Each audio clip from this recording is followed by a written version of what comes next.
शहर के बीचों बीच एक बहुत पुरानी और बहुत बड़ी हवेली थी। माना जाता था कि उस हवेली में कोई नहीं रहता था। एक कॉलेज में 6 दोस्त पढ़ा करते थे, जिनके नाम राहुल, प्रीति, प्रियंका, मोहित, काजल और सुनील थे। एक दिन उन सब ने कहीं घूमने का प्लान बनाया। किसी टूरिस्ट प्लेस पर घूम कर आते हैं, थोड़ा हम भी देखें कि हमारे राजाओं ने कितनी अच्छी चीजें बनाई थी। नहीं यार, इतनी गर्मी में टूरिस्ट प्लेस कौन जाएगा? मैं तो नहीं जाऊंगी, तुम लोग को जाना है तो जाओ। हाँ सही कह रही हो प्रीति, घूमने से ज्यादा तो हम परेशान हो जाएंगे। हाँ तो ठीक है ना, तुम लोग तय कर लो कि कहाँ चले। रोज रोज वीकेंड तो आता नहीं है, और वैसे भी रोज रोज पढ़ते पढ़ते बोर हो चुका हूँ मैं तो। तुम जहाँ बोलोगे मैं वहीं चल लूंगा। हाँ वीकेंड को तो मैं भी चलूंगा। अब तुम लोग ये बताओ कि चलना कहाँ है? किसी पार्क में चले, मजा आएगा। वहाँ ठंड भी होगी और हरियाली भी, बहुत मजा आएगा। फिल्म देखने चले क्या? कुछ तो नया आया ही होगा। इसमें क्या नई बात हो जाएगी? फिल्म देखने में क्या मजा, वो तो हम लैपटॉप पर भी देख सकते हैं। तो तू ही बता दे कहाँ चले। मैं तो कहती हूँ किसी भूतिया जगह पर चलते हैं, हम वहाँ कभी गए भी नहीं है, और साथ में जाएंगे तो मजा भी अलग आएगा। क्या बोलते हो तुम लोग? मैं तो जाने को तैयार हूँ। हाँ प्लान तो मस्त है, पर डरावना भी है। क्या पता कुछ हो जाए हमें तो कैंसिल करते हैं ना। वैसे भी अपने शहर में कोई भूतिया जगह नहीं है। मैं जानता हूँ एक जगह जो बहुत भूतिया मानी जाती है। कहा जाता है कि उस घर पर बहुत सालों से कोई नहीं आया और कोई कभी वहाँ जाता भी नहीं है। अगर तुम लोग चाहो तो हम उस घर में घुसकर एक नया अनुभव ले सकते हैं। कौन सा घर और कहाँ है ये घर? अरे कहीं तुम शहर के बीचों बीच बनी हवेली की बात तो नहीं कर रहे हो? अरे बाप रे, वहाँ तो भूत रहता है, मैंने ऐसा सुना है। अच्छा सब फालतू अफवाह है। पर चलो अब फाइनल हो गया है, तो हम उसी हवेली में जाएंगे और देखेंगे कि आखिर कौन सा भूत या भूतनी रहते हैं वहाँ पर। देखो मैं तो अब भी कहती हूँ एक बार और सोच लो, क्या पता कुछ गलत हो जाए। मेरे होते हुए तुझे कुछ नहीं होगा, टेंशन मत ले। हाँ। और फिर वो सारे उस भूतिया हवेली में चले जाते हैं। अंदर घुसते ही उन्हें बहुत सारे मकड़ी के जाले दिखाई देते हैं। अरे यार, भूत का तो पता नहीं, पर यहाँ मकड़ी के जाले बहुत हैं। हाँ सही कह रहे हो, चलो यहाँ से चलते हैं। इतने सारे जाले हैं कि कुछ दिखाई भी नहीं दे रहा। अरे आ गए तो देखते हैं ना कौन सा भूत है यहाँ पर। फिर सारे के सारे मिलकर एक कमरे की सफाई करते हैं और वहीं रुक जाते हैं, और बीच में बहुत सारी मोमबत्ती जलाकर खेलने लगते हैं। तभी प्रीति कहती है, सुनो यार, मुझे बहुत प्यास लग रही है, क्या तुम लोगों में से कोई पानी लेकर आए हैं? अरे यार, पानी लाना तो भूल ही गए। देख इतनी बड़ी हवेली है, पानी का इंतजाम भी तो किया ही होगा इन लोगों ने। हाँ, नहीं मिले तो मुझे बुला लेना, मैं ढूंढ लूंगा। मैं यहीं बैठा हूँ इन सब के साथ। बोलेगी तो अभी तेरे साथ चलता हूँ, दोनों साथ में ढूंढ लेंगे। नहीं तू यही बैठ, मुझे इतना डर नहीं लगता, मैं अभी पानी लेकर आती हूँ। प्रीति इतना कहकर वहाँ से चली जाती है, और जैसे जैसे वो सीढ़ी नीचे उतर रही होती है, उसको मकड़ी के जाले और गहरे होते नजर आने लगते हैं। वो सोचती है, शायद रात की वजह से ये और गहरे नजर आ रहे हैं, लेकिन ऐसा रहा तो मुझे कुछ दिखाई नहीं देगा। अभी इनको हाथ से हटाती हूँ, तब शायद अच्छे से दिखाई देगा कि पानी कहाँ है। जैसे ही वो मकड़ी के जाले पर हाथ मारती है, उसका हाथ कोई पकड़ लेता है। क्या मजाक कर रहे हो तुम लोग? मुझे ऐसे डर नहीं लगता, हटो, जाने दो, मुझे प्यास लगी है, पानी लाने दो। मकड़ी के जाले में फंसी हुई एक चुड़ैल उसके सामने आ जाती है और उसको बोलती है, प्यास तो मुझे भी बहुत लगी है। अच्छा हुआ तू आ गई, चल आजा, साथ में पानी पीते हैं। इतना बोलकर वो प्रीति को चुड़ैल अपने जाल की तरफ खींचती है और उसी में गोल गोल घुमाकर मार डालती है। फिर उसका खून पी जाती है। इतना करके चुड़ैल फिर से अपने मकड़ी के जाल में छुप जाती है। अरे क्या हुआ? प्रीति इतनी देर से गई हुई है, अभी तक नहीं आई। पानी लेने गई है या कुआं खोदने? मैं जाकर देखता हूँ। तुम लोगों में से कोई साथ चलना चाहेगा? क्यों, क्या हुआ? तुझे अकेले जाने में डर लगता है? प्रीति तो अकेली चली गई, तुझसे बहादुर तो वही है। डरपोक। तुम्हें नहीं जाना है तो मत जाओ, मैंने बस ऐसे ही पूछा, मुझे कोई डर नहीं लगता। बस टेंशन हो रही है कि इतनी देर हो गई है, वो आई नहीं। मैं जाकर देख कर आता हूँ, कोई नहीं भी जाएगा तो भी मैं जाऊंगा। ओके? इतना बोलकर मोहित भी अपने कमरे से निकल जाता है और कॉरिडोर की तरफ घूमने लगता है और चिल्लाकर, प्रीति, प्रीति कहाँ है तू? इतनी देर हो गई। तभी उसको एक चीज की आवाज आती है। वो बोलता है, कौन है? कौन है वहाँ? प्रीति, तू है क्या वहाँ? उसको ये आवाज दूसरे रूम से आ रही होती है। वह उस रूम की तरफ बढ़ जाता है। रूम बिल्कुल साफ सुथरा होता है, वहाँ कोई भी मकड़ी का जाला नहीं होता। कमाल है, एक रूम तो हमने साफ किया, बाकी तो हर जगह मकड़ी का जाला था। तो ये रूम इतना चमक कैसे रहा है?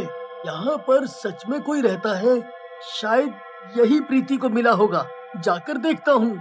मोहित अच्छे से साफ रूम में घुसता है और देखता है कि वहाँ पर एक बड़े से टेबल पर खाना सजा हुआ होता है। इतना सारा खाना, भूख भी बहुत लगी है।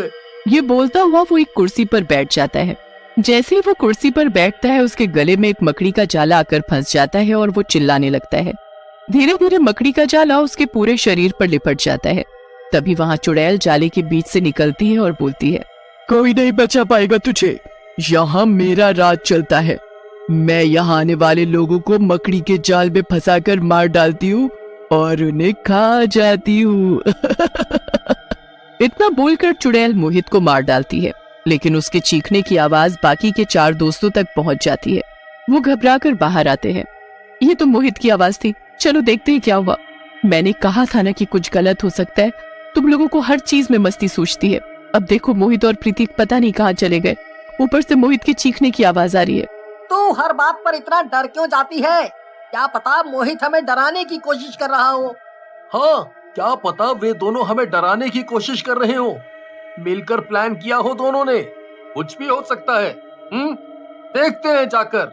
नहीं, मगर काजल सही कह रही है, क्या पता कुछ गलत हो गया हो। हमें यहाँ से चलना चाहिए, मुझे डर लग रहा है। वो चारों जैसे ही गेट की तरफ पहुँचते हैं, गेट बंद हो जाता है और पूरे गेट पर मकड़ी का जाला फैल जाता है और उस जाल में से एक भयानक चुड़ैल बाहर निकलती है। क्या हुआ? तुम लोग तो भूतनी देखने आए थे ना? नहीं देखनी। यहाँ कोई भूत नहीं रहता, यहाँ मैं रहती हूँ, चुड़ैल। इतना कहकर वो सुनील की गर्दन से सुनील को उठा लेती है और फिर नीचे पटक देती है और एक बार फिर अपने जाल में फंसाकर सुनील को उन तीनों के सामने मरोड़ देती है और फिर खा जाती है। राहुल, काजल और प्रियंका बहुत डर जाते हैं और खिड़की से कूदकर बाहर पहुंचते हैं। वो लोग जंगल की तरफ भाग ही रहे होते हैं कि अचानक राहुल और प्रियंका के पैरों को मकड़ी के जाले जकड़ लेते हैं। चुड़ैल उन्हें जालों में जकड़कर पैरों से खींचते हुए अपनी हवेली की तरफ ले जाती है और पेड़ पर टांग देती है और फिर अपने नाखूनों से दोनों का पेट फाड़ देती है। ये सब देख काजल एक पेड़ के पीछे छुप जाती है। आखिर में तो ही बच गए हैं, कब तक बच पाएगी? आज नहीं तो कल ये चुड़ैल तुझको खा जाएगी। चुड़ैल यही गाते हुए काजल को ढूंढती है। तभी उसको रोने की आवाज आती है। काजल रो रही होती है। क्या हुआ? डर लग गया? तुम ही लोग देखने आए थे ना यहाँ भूत? ऐसे होते हैं भूत, देखो। मुझे माफ कर दो, प्लीज माफ कर दो। मैंने उन लोगों को मना किया था, वो लोग नहीं माने। अब मैं कभी यहाँ नहीं आऊंगी। मैं हमेशा के लिए यहाँ से चली जाऊंगी और ना मैं किसी को बताऊंगी कि यहाँ पर क्या हुआ था। प्लीज मुझे जाने दो, प्लीज मुझे जाने दो। तुमने वैसे ही 5 लोगों को मार दिया है, तुम्हारा पेट तो भर ही गया होगा। मुझे छोड़ दो, मुझे जाने दो। मैं एक दिन में 1 मारूं या 5, मुझे फर्क नहीं पड़ता। और तुझे छोड़कर क्या मैं अपनी शामत बुलाऊंगी? तुझे अगर नहीं मारा तो तू मुझे मरवा देगी। अच्छा है मैं तुझे भी मार डालूं।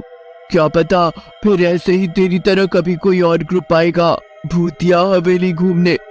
इतना बोलकर चुड़ैल अपने मकड़ी के जालों को काजल पर फेंकती है और खींच लेती है और उसके पेट में अपने नाखून डाल देती है, जिससे काजल भी मर जाती है। उसके बाद चुड़ैल हंसने लगती है और फिर से पूरा घर मकड़ी के। एक दिन दीपू नाम का गांव वाला पेड़ के पास खेती कर रहा होता है। तभी उसकी पत्नी श्यामा वहाँ आती है। दीपू श्यामा से बोलता है, अरे श्यामा, ये बैल बहुत थक जाते हैं बेचारे, क्यों ना इनके पानी पीने और आराम के लिए यहीं खेत में इंतजाम कर दें? दीपू की बात सुनकर श्यामा दीपू से बोलता है, अरे हाँ जी, देखो ना कितने थक जाते हैं बेचारे। सुनो जी, क्यों ना इसी पेड़ के नीचे गड्ढा खोदकर बैलों के लिए पानी पीने का बना दे। यहाँ छांव रहती है, बैल भी आराम कर लिया करेंगे खेती के बाद। दीपू को श्यामा की बात जच जाती है और वो बोलता है, वाह, सही कहा श्यामा तुमने। मैं आज ही इस पेड़ के नीचे गड्ढा खोद देता हूँ। फिर दीपू पेड़ के नीचे गड्ढा खोदने लगता है।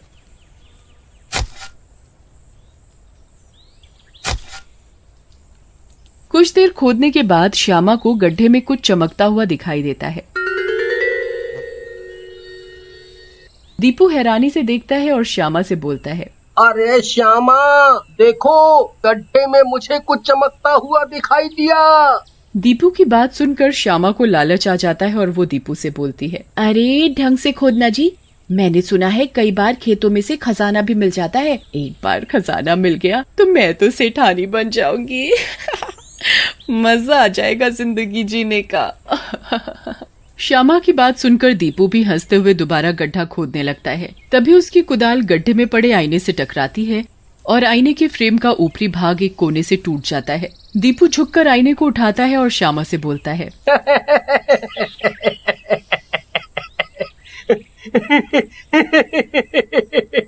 ये लो सेठानी जी खजाना।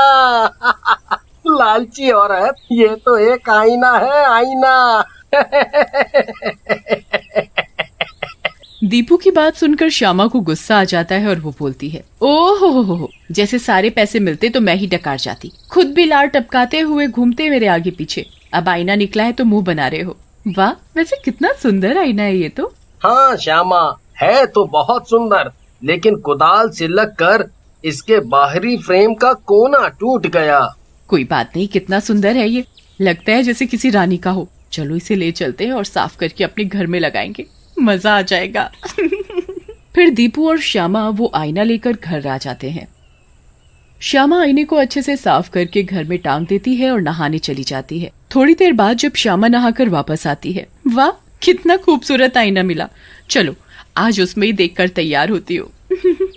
आज इतनी सुंदर लगूंगी कि दीपू भी खुश हो जाए। श्यामा आईने के आगे खड़े होकर अपने बाल संवारने लगती है। तभी उसको लगता है जैसे कोई उसे घूर रहा है। श्यामा डर जाती है, ये मुझे इतना डर क्यों लग रहा है, ऐसा क्यों लग रहा है कि मुझे कोई घूर रहा है, पता नहीं क्या चक्कर है। तभी आईने में से एक चुड़ैल का चेहरा श्यामा को दिखाई देता है, जिसे देखकर श्यामा घबरा जाती है और जोर से चिल्लाती है। श्यामा की आवाज सुनकर दीपू भी भागते हुए कमरे में आ जाता है और श्यामा से पूछता है, क्या हुआ श्यामा, क्यों चिल्ला रही हो इतनी जोर से, जैसे तुमने कोई भूत देख लिया हो? है? भूत नहीं दीपू, मैंने चुड़ैल को देखा, वो इस आईने में से मुझे घूर रही थी। श्यामा की बात सुनकर दीपू हंसने लगता है और बोलता है, क्या कहा, चुड़ैल? तुम ही इस आईने के आगे खड़े होकर मेकअप कर रही थी, तो तुमने अपने आप को ही देखा है और खुद को ही चुड़ैल समझकर डर गई। लेकिन श्यामा बहुत डर गई थी। वो दीपू से बोलती है, मेरी बात का विश्वास करो दीपू, मैंने सच में चुड़ैल को देखा। दीपू श्यामा की बात सुनकर चुप हो जाता है और श्यामा से बोलता है, श्यामा तुम थक गई हो, तुम्हें कोई वहम हुआ होगा। एक काम करो, तुम कमरे में आराम कर लो, सुबह तुम्हें ठीक लगेगा। फिर दीपू और श्यामा अपने कमरे में जाकर सो जाते हैं। रात में श्यामा की आंख खुल जाती है। वो देखती है एक भयानक चुड़ैल उसके सिर के पास खड़ी है। वो चिल्लाने की कोशिश करती है लेकिन उसकी आवाज नहीं निकलती।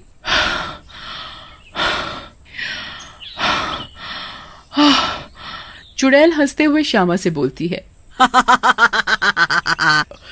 श्यामा चिल्लाने की कोशिश मत करना, तुम्हारी आवाज कोई नहीं सुन पाएगा। मैं कई बरसों से उस आईने में कैद थी, तुमने मुझे उससे आजाद कराया है, इसलिए मैं तुम्हें नहीं मारूंगी। लेकिन मुझे बहुत भूख लगी है, बहुत सारा इंसानी खून चाहिए मुझे। ऐसा कहकर चुड़ैल श्यामा के अंदर समा जाती है। श्यामा की आंखें लाल होने लगती हैं और उसकी शक्ल बहुत ही भयानक हो जाती है और वो घर से बाहर शिकार की तलाश में निकल जाती है और गांव में घूमने लगती है। गांव में रंगा और बिल्ला नाम के 2 लड़के बैठे होते हैं। श्यामा को देखकर रंगा बिल्ला से बोलता है, अरे बिल्ला भाई, वो देखो औरत, वो भी अकेले और वो भी इतनी रात में। पीछे से तो बिल्कुल माधुरी लग रही है, माधुरी। सही कह रहा है रंगा, लेकिन इतनी रात में वो भी अकेले क्या कर रही है ये?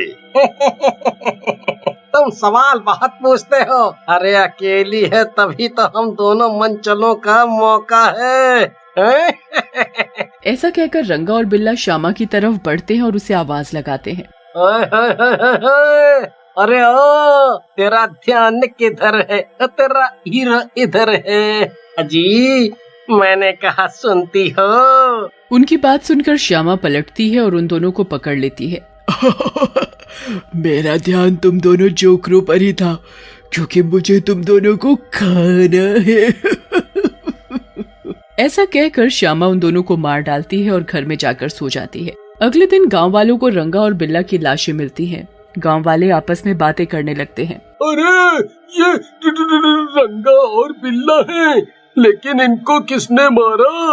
अरे होगा कोई इनका दुश्मन, सबको परेशान भी तो कर रखा था इन दोनों ने।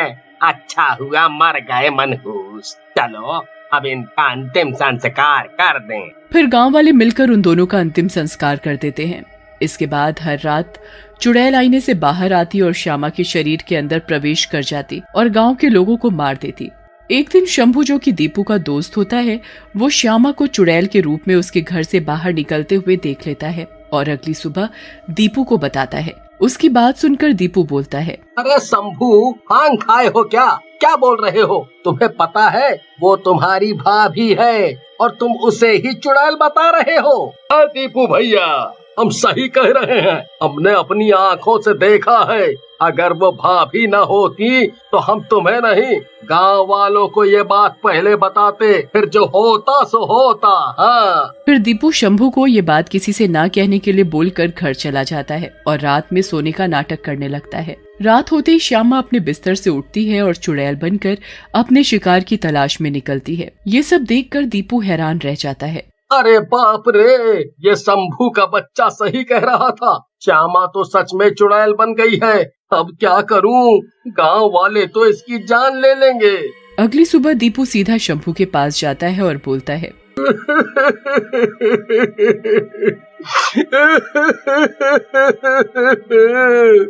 तुम सही कह रहे थे शंभू भैया, श्यामा पर चुड़ैल का साया आ गया है। मैंने कल रात अपनी आँखों से देखा, लेकिन ये बात गांव वालों को पता चल गई तो वो उसे जान से मार देंगे। मैं अपनी श्यामा को ऐसे मरने देना नहीं चाहता। तुम घबराओ मत भैया, गांव वालों के पता चलने से पहले हम कुछ ना कुछ सोच लेंगे। पहले ये सोचो ये समस्या कब से शुरू हुई है। हाँ। शंभू की बात सुनकर दीपू सोचने लगता है और उसे आईने वाली बात याद आ जाती है। वो शंभू को सारी बात बताता है, जिसे सुनकर शंभू बोलता है, हो ना हो दीपू भैया, ये चुड़ैल उस आईने में से ही आई है। हाँ, हमें जैसे भी हो वो आईना तोड़ना होगा। फिर शंभू और दीपू आईना तोड़ने के लिए घर के अंदर चले जाते हैं। जैसे ही दीपू आईने को छूता है, चुड़ैल आईने से बाहर आ जाती है और दीपू और शंभू को पकड़ लेती है। मैं बड़ी मुश्किल से बाहर आई हूँ इस आईने से। मैं तुम्हें इसे छूने भी नहीं दूंगी। मरोगे तुम दोनों। आज तुम दोनों को ही खाऊंगी। लेकिन तभी वहाँ श्यामा आती है और आईने को नीचे पटक देती है। आईना टूट जाता है। आईने के टूटते ही चुड़ैल भी जलने लगती है। चुड़ैल, तुझे ऐसा नहीं करना चाहिए था। ये मेरे पति हैं, इनको कैसे छुआ? अब मर। थोड़ी ही देर में चुड़ैल पूरी जल जाती है। श्यामा, अब से हम कभी लालच करके कोई लावारिस सामान घर नहीं लाएंगे और ना ही उसे हाथ लगाएंगे कभी। हाँ जी, सही कहा आप।